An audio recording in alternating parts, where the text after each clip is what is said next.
Oi, chuchus, tudo bem? Sou Ternate Ponciano e eu decidi criar uma série. Ai, sou louca, criei uma série. Essa é a primeira parte da série Fiscalizações Queer. É um mergulho crítico sobre as novas formas de controle sobre as corpas, julgamento, validação, olhares, inclusive dentro da nossa própria comunidade, tá? Vamos chegar lá.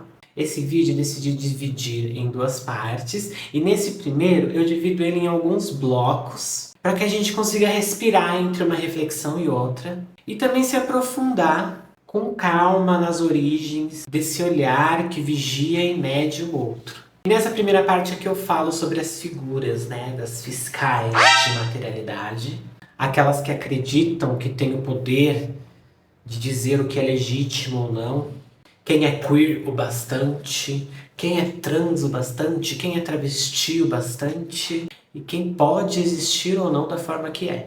E esse é só o começo, viu? Porque nos próximos vídeos eu vou começar a expandir mais essa questão, conectando hoje com o passado, para entender de onde vem esse desejo de controlar o corpo e o comportamento do outro. Então se prepara aí para pensar junto comigo, sentir, rever-se também, isso é muito importante, porque esse vídeo ele é um espelho e o reflexo nem sempre é fácil de encarar. Então, vem comigo!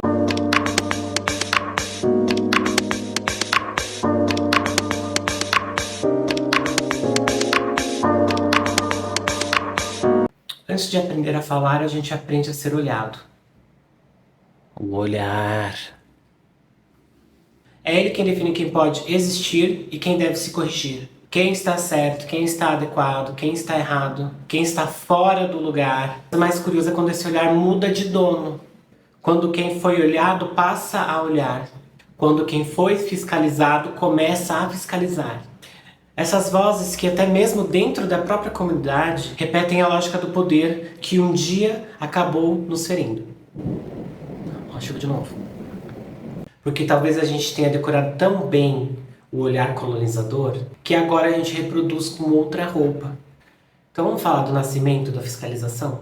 A fiscalização é um filho direto da colonização. E foi através dela que o poder se organizou. Classificar, hierarquizar, medir, corrigir.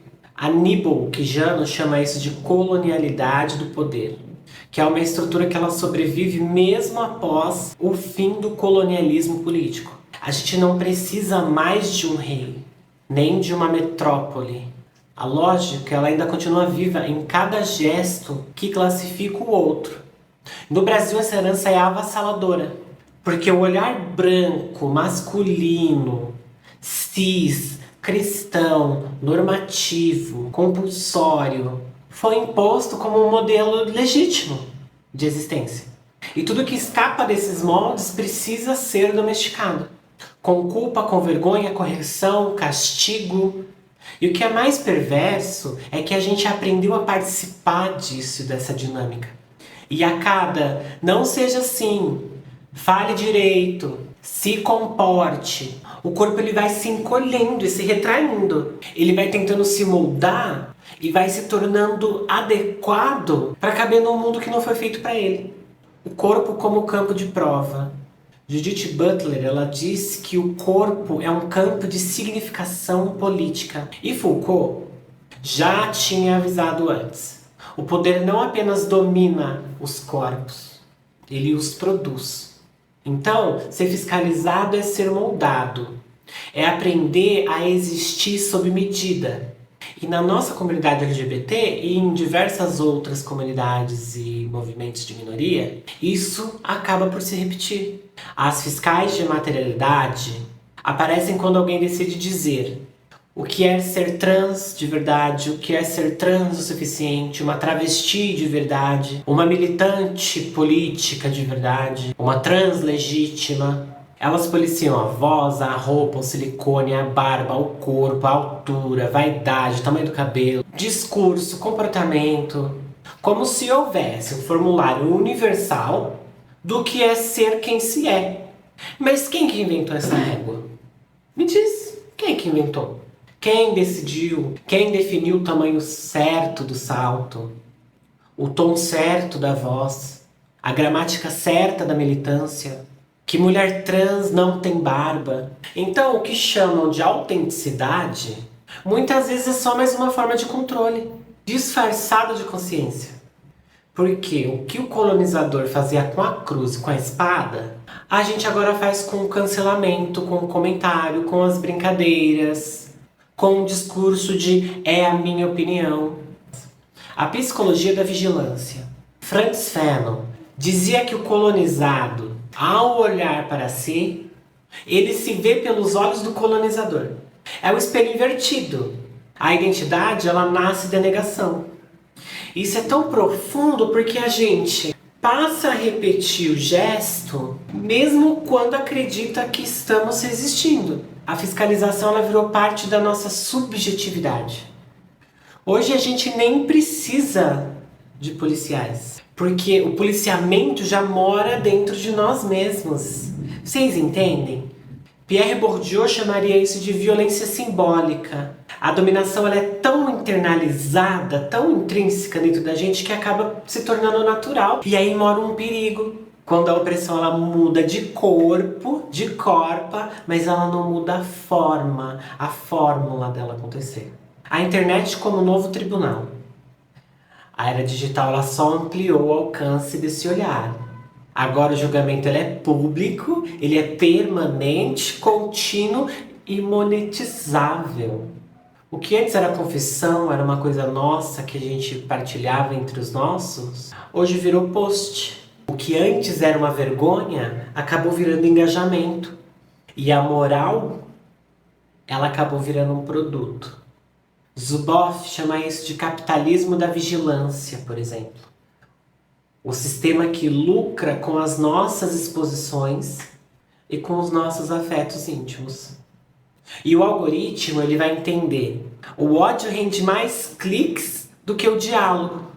Que é isso, esse diálogo, esse discurso, essa conversa que a gente está tendo aqui, por exemplo. E nós, sociedade, sem percebermos, viramos fiscais um do outro em troca de validação.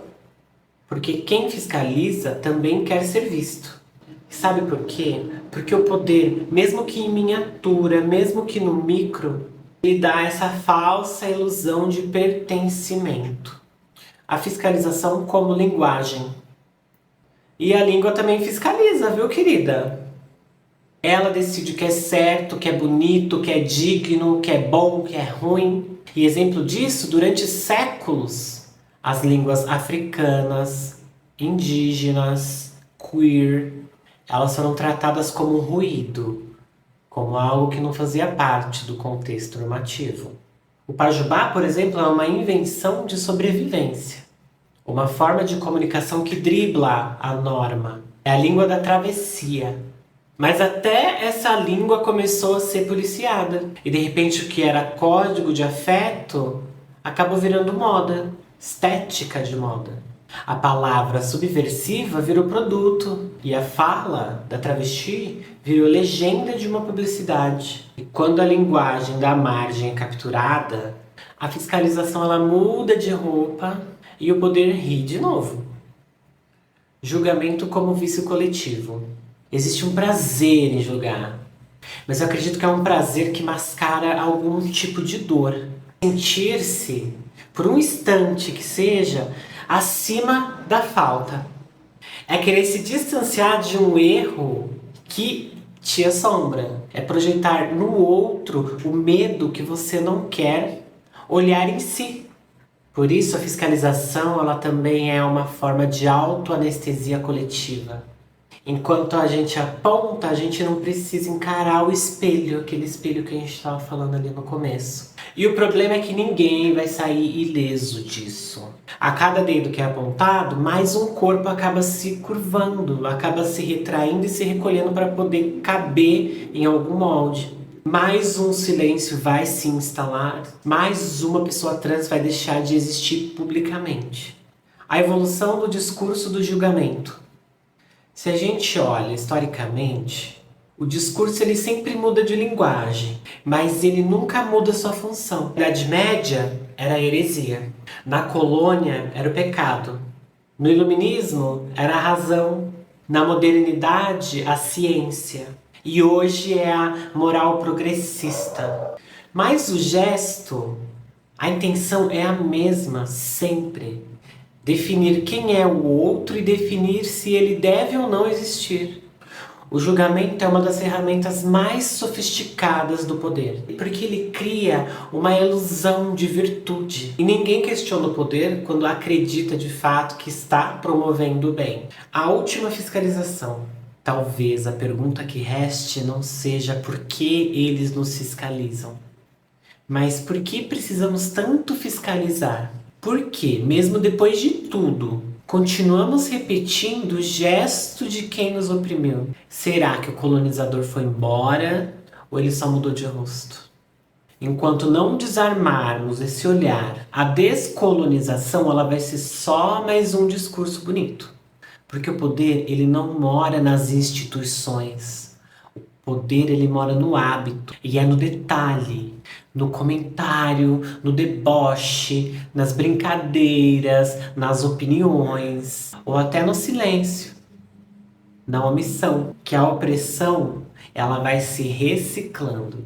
Então, antes de fiscalizar o outro, pergunte: de quem é esse olhar que eu estou usando?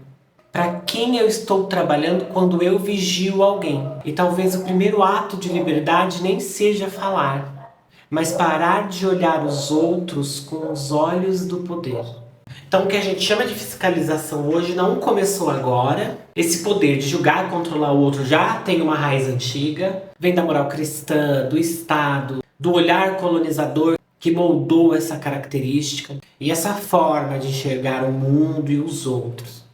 E o mais assustador é parar e pensar que esse olhar continua aqui dentro da gente, de todo ser humano. Até como a gente acha que a gente está lutando contra esse pensamento e esse sistema opressor.